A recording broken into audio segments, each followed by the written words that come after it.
I told you recently, chums, how when over in Australia, everybody was shocked, particularly after the Markles had got back over to Montecito again in the land of California, that, suddenly Australia decided that they were not going to be back in the, well... Next month, Birmingham, the Invictus Games launch. Harry has to be there. Not should be, not ideally would be, has to be, because if he sends a video from his porch in California, as he has done before, it is over. The veterans who built this event, the staff who have dedicated years to it, the sponsors who are already questioning their involvement, they will not forgive another remote appearance at a moment that demands physical presence.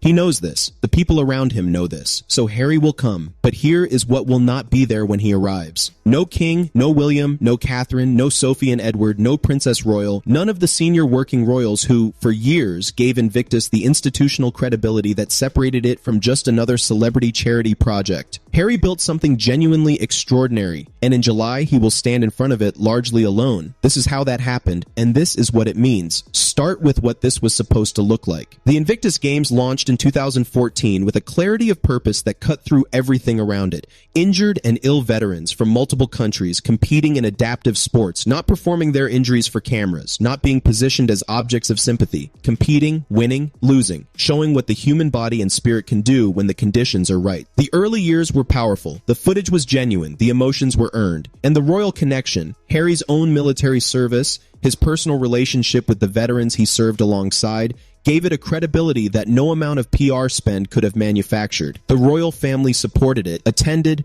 appeared on stage, lent it the institutional weight of the monarchy at a moment when that weight mattered. People who had complicated feelings about everything else in Harry's public life showed up for Invictus, because Invictus, at its core, was not about Harry, it was about the veterans. That clarity, that separation between the man and the mission was the foundation everything else was built on, and it has been eroding for years. The erosion, how it happened. It did not happen suddenly. These things rarely do. It happened through accumulation, through a series of decisions that each seemed manageable in isolation, but together changed what Invictus felt like to the people watching it. The bottom line was that he hoped these invigorating speeches and this sort of interest in them as a couple might make the government and people who wanted to sponsor this change their mind. Meghan's involvement grew more visible, more central. The dynamic shifted from a veteran-focused event that happened to involve a famous couple to a couple-focused event that happened to feature veterans. Senior people within the Invictus organization have, by various accounts, noticed this shift and found it uncomfortable. The conversations happening internally are not, by these accounts, about logistics or scheduling. They are about identity, about what the games are for, about whether the current direction is serving the people it was created to serve. The Centibale situation, Harry's other major charitable project now heading toward a legal process, has added to the calculation that senior royals must make. When you stand on a stage at a publicly visible event, you lend it your credibility. And credibility, once borrowed, becomes part of the story that surrounds whatever complications follow. The royals who want to support Invictus, who care about what it represents,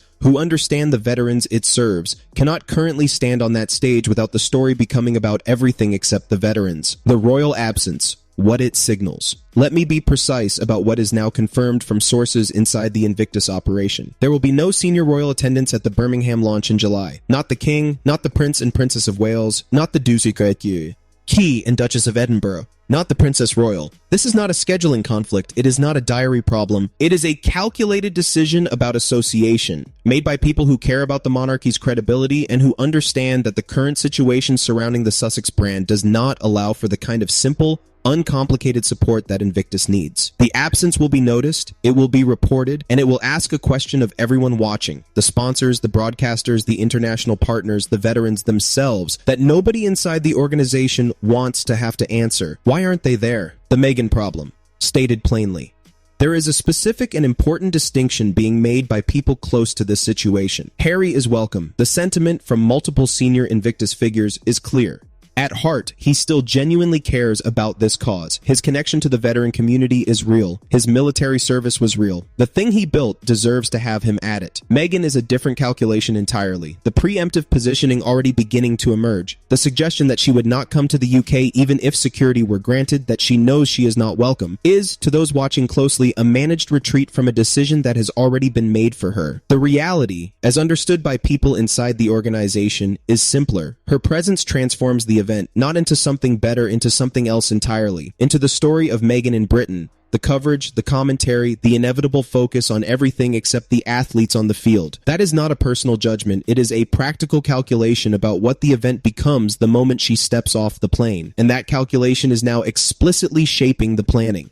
I mean, I know there's lots of people in Australia that are anti-royal, like there are everywhere over here in the United Kingdom, but you know what I mean.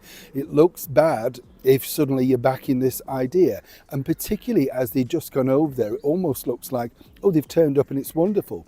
Harry's choice and what it costs. So here is where Harry stands. He will come to Birmingham. He has no choice. A video from California after everything that is his happened, after the Australian trip, after the declining sponsorship numbers and the questions being asked in boardrooms, a video would end it. He will come. He will speak. He will be in the room with the veterans whose event he created. And standing there, he will be able to see very clearly the distance between what this was and what it has become. The king will not be there because the situation is too complicated. William will not be there because the trust is gone. The institutional framework that once surrounded Invictus and gave it its weight, the sense that the whole of the royal family was behind it, that it had the full endorsement of the crown, has quietly withdrawn. What remains is the cause itself, the veterans, the athletes, the genuine human story that first made this worth watching. Whether that is enough, whether Invictus Birmingham can succeed on the strength of its own identity without the royal backing that once amplified it, is the question that July will begin to answer. The suggestion worth making.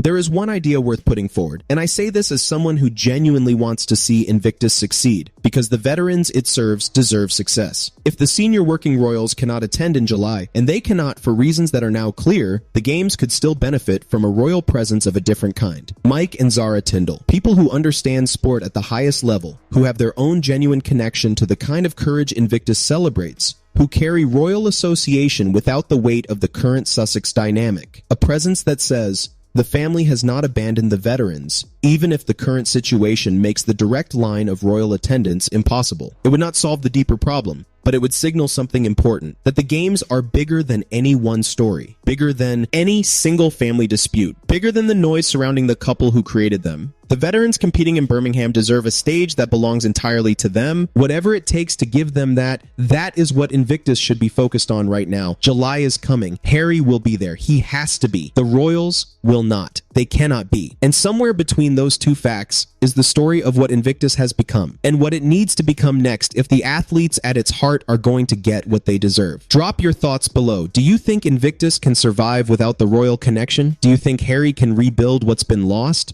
I genuinely want to know what you think. Like this video if it gave you the full picture. Subscribe if you want to stay with the story as July gets closer. Take care. See you very soon.